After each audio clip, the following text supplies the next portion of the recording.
बीते दिनों मैं जहां जहां भी राजस्थान में गया, करीब करीब हर कोने में जाने को मौका मिला।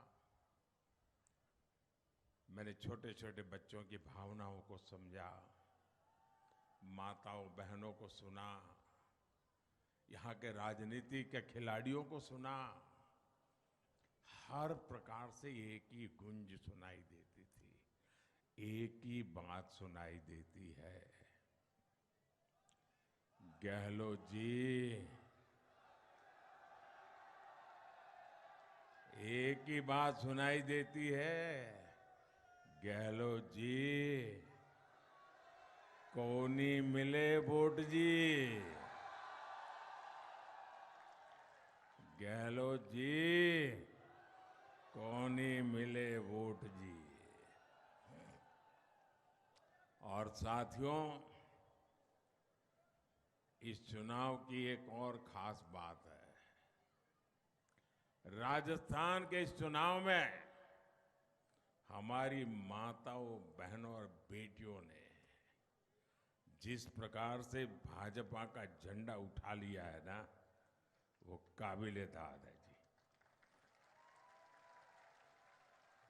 मैं देखता ही रह रहा हूं, जहां जहां मेरी नजर जा रही है, माताएं बहनें क्या कमाल कर दिया है। और ये मैंने पूरे राजस्थान में देखा है।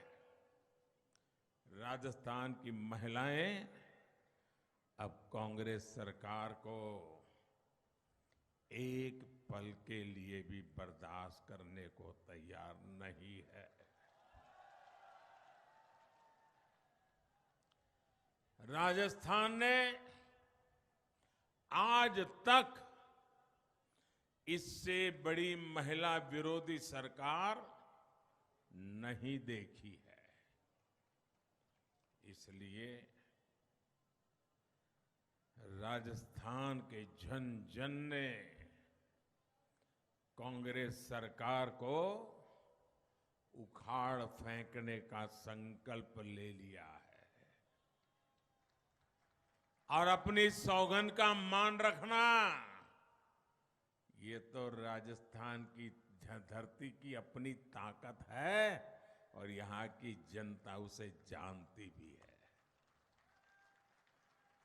और इसलिए कल मैंने ये डंके की चोट पर कहा है, राजस्थान में इस बार तो नहीं, कभी भी, ये शब्द मेरे याद रखना, देव उठी एकादशी को बोल रहा हूं, देवगढ़ में बोल रहा हूं, इस बार तो छोड़ दीजिए, अब राजस्थान में कभी भी गहलोत सरकार की वापसी नहीं होगी।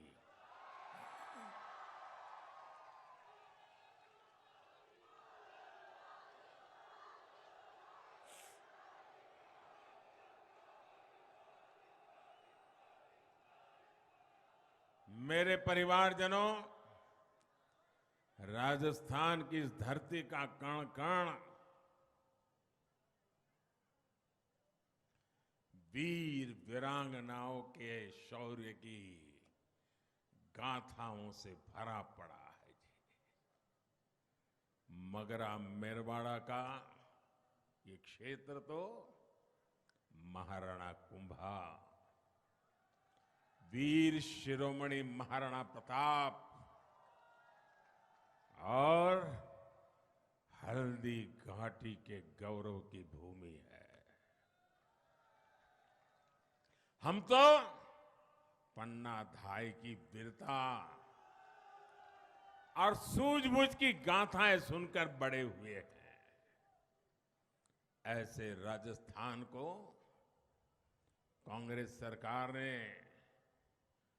माताओं बहनों बेटियों पर अत्याचार के मामले में नंबर 1 बना दिया। कांग्रेस के मुख्यमंत्री कहते हैं कि यहां बहनें बेटियां बलात्कार के, रैप के, झूठे मामले दर्ज कराती है। क्या कोई भी राजस्थान का व्यक्ति मुख्यमंत्री की इस बात से सहमत हो सकता है? माताएं बहनें कोई सहमत हो सकता है? क्या भारत की कोई भी बेटी, राजस्थान छोड़ दीजिए, क्या कभी भी पुलिस थाने में जाकर के अपने चरित्र पर झूठे आरोप लगाने का काम क्या कभी कर सकती है? अरे मेरा देश तो ऐसा है, चरित्र के लिए जौहर करने के लिए निकल पड़ने की माताओं बहनों की। आप मुझे बताइए, इससे बड़ा गंभीर कोई आरोप हमारे माताओं बहनों पर हो सकता है? क्या इससे बड़ा कोई गंभीर आरोप हमारे संस्कार पर हो सकता है? क्या कभी इससे बड़ा गंभीर आरोप हमारी संस्कृति पर हो सकता है? क्या कभी इससे बड़ा कोई आरोप हमारी परंपरा पर हो सकता है? जिन्होंने ऐसा आरोप लगाया है, उनका क्या करोगे? क्या करोगे? क्या करोगे? क्या करोगे? ये चुनाव उनको सजा देने का चुनाव है, और आपके एक वोट में उनको सजा देने की ताकत है। माताओं बहनों का अपमान करने वालों को सजा दोगे भाइयों? उनको सजा दोगे? करारी सजा दोगे?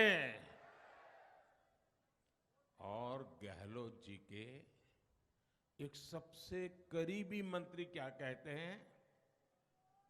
वो कहते हैं कि राजस्थान मर्दों का प्रदेश है और इसलिए महिलाओं पर अत्याचार को वो वाजिब बताते हैं। मैं जरा आपका गुस्सा देखना चाहता हूं। जिस दिन से मैंने सुना है ना, मैं मेरे गुस्से को काबू में नहीं रख पाया हूं।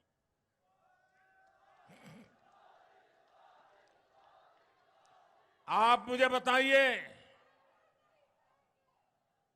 क्या किसी बलात्कारी को कोई भी मर्द कह सकता है क्या? उस पुरुष की सगी मां भी उस बेटे को भी मर्द कहेगी क्या? क्या ये मर्दों का अपमान है कि नहीं है? ये हमारे देश की मर्दानगी का अपमान है कि नहीं है? क्या ये बात ऐसे ही सुनकर के राजस्थान का पानी, क्या इसको सह सकते हैं? सह सकते हैं? उपाय क्या है? उपाय क्या है? उपाय क्या है? सजा दीजिए दोस्तों, सजा दीजिए। ये सिर्फ सरकार बदलने का मुद्दा नहीं है, ये कांग्रेस के लोगों को सजा करने का मुद्दा है, और वोट देकर के सजा कर करके राजस्थान ने दिखा देना चाहिए।